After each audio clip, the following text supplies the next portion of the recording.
I fell in love with the one person I was supposed to hate, and by the time I realized how dangerous that was, it was already too late. It started at school. Not the cute kind of we met and didn't get along. No. He genuinely made my life worse.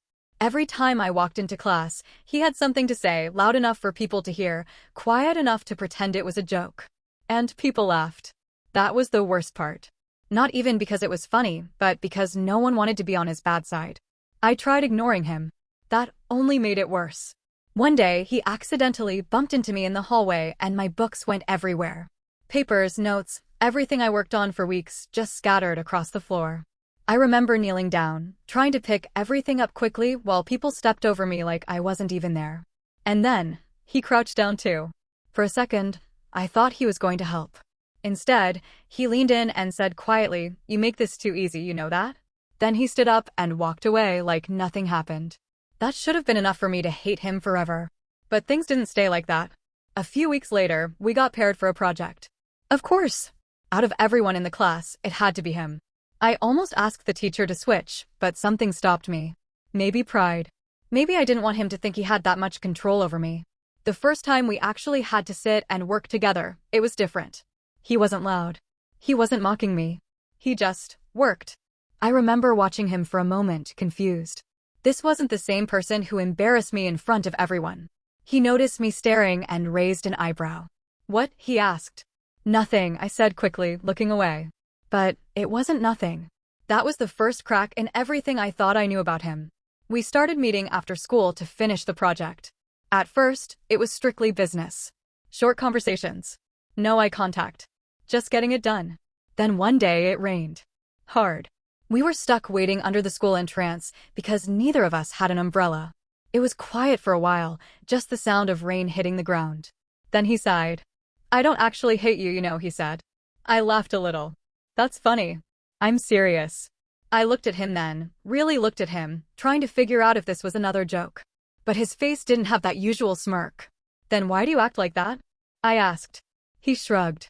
"It's easier." That didn't make sense to me. Easier than what? But I didn't ask. After that, things changed slowly. He stopped making comments in class. Not completely at first, but enough for me to notice. People noticed too. Some even asked me what happened between us, like I had done something. The truth was, I didn't know what happened. I just knew that I started looking forward to those after-school meetings more than I should have. We started talking about random things. Music. Teachers we hated. Dumb stuff. And he was funny. Not in the mean way I was used to. Actually funny. It didn't feel dangerous yet. Until the day I heard something I wasn't supposed to. I had gone back to class to grab my bag after school and I heard voices from inside.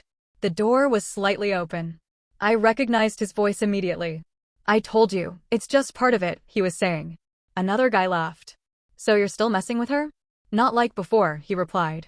"Why not?" There was a pause. Then he said something that made my chest tighten. "Because she trusts me now." They both laughed. I don't think I remember how I got home that day. Everything started replaying in my head. Every conversation. Every moment I thought was real. It all felt fake suddenly. Like I had been part of some joke I didn't understand. The next day, I avoided him. He noticed immediately. "What's your problem?" he asked when I tried to leave early.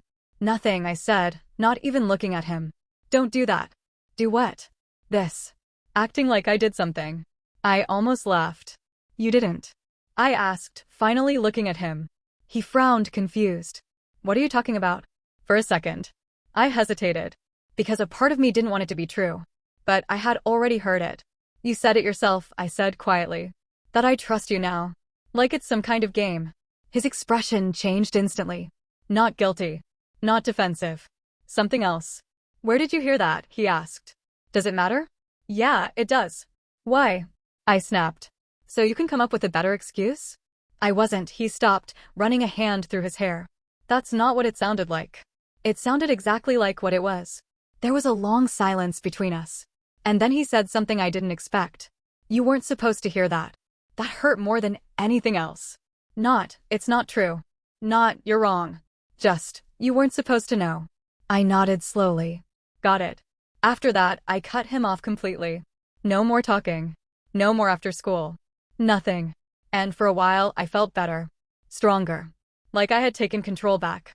But then, Things got weird. He stopped talking to everyone the way he used to. Not just me. Everyone. The loud, confident guy who used to run the room? Gone. People started asking questions. Even his friends seemed confused. And one day, he showed up at my house.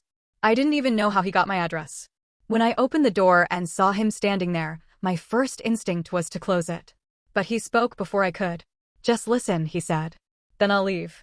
I should have said no. I didn't. I didn't lie, he said. I just didn't explain. I crossed my arms. This should be good. He exhaled slowly. "Yeah." I said, "You trust me now." But not because I was planning something. Because I was trying to fix what I did. I didn't respond. "I messed up at the beginning," he continued. "Bad. I know that. And I didn't think you'd ever even talk to me after that. But then we got paired together and I don't know. It changed things." "Convenient," I said. I didn't know how to say it without sounding stupid, he said, ignoring my comment. So I didn't. And when they asked, I just said something that wouldn't get me clowned. "So you chose to make me look like a joke instead?" "No," he said firmly. "I chose the easy answer. Not the right one." That word again. Easy. I hated that word. "Why should I believe you?" I asked. "You don't have to," he said. "I just needed you to know it wasn't fake for me." That was the problem. Because it wasn't fake for me either. And that's what made everything so much harder. I stood there, staring at him, trying to decide what hurt more, what he did, or the fact that I still cared. "I don't trust you," I said finally. He nodded. "I know. And I probably won't for a long time." "I know." But I hesitated. That one word felt heavier than everything else.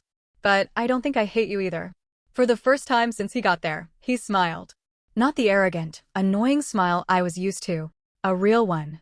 And that's when I realized something that scared me more than anything that happened before. I wasn't just caught in his game. I had chosen to stay, even after I knew the truth. And maybe the worst part? I still didn't know if that made me strong. Or just stupid.